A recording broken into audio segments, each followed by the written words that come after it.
আপনারা দেখেছেন এই মন্দির শীর্ষে ভগবান বিষ্ণুর অষ্টধাতুর নীল চক্র স্থাপন করা হয়েছে। তৈরি করা হয়েছে 4টি প্রবেশদ্বার, পূর্ব দিকে সিংহদ্বার, পশ্চিম দিকে ব্যাঘ্রদ্বার, দক্ষিণ দিকে অশ্বদ্বার এবং উত্তর দিকে হস্তিদ্বার।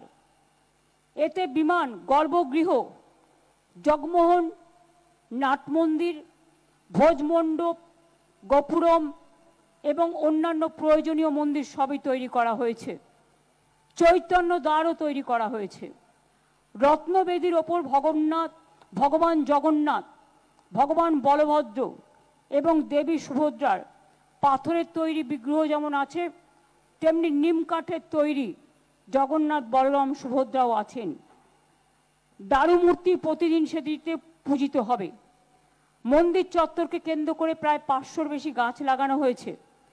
আমি মনে করি এই মন্দির হাজার হাজার বছর ধরে উৎসব শুধু নয়, এক তীর্থস্থান হিসেবে সমুদ্র তটিনীতে, সমুদ্র তরঙ্গে, এক ধর্মীয় তরঙ্গের, পর্যটক তরঙ্গের উন্মাদনার প্লাবন তৈরি করবেন, যা এক অপূর্ব সৃষ্টি হিসেবে স্রষ্টা, দ্রষ্টা, শিল্পী, চলচ্চিত্র, সিরিয়াল, ইতিহাস, আর্কিওলজি, আর্টিস্টিক, ইনোভেশন সব কিছুর দৃষ্টিভঙ্গি দিয়ে মানুষ এটাকে চিন্তা করবেন, ভাবনা করবেন।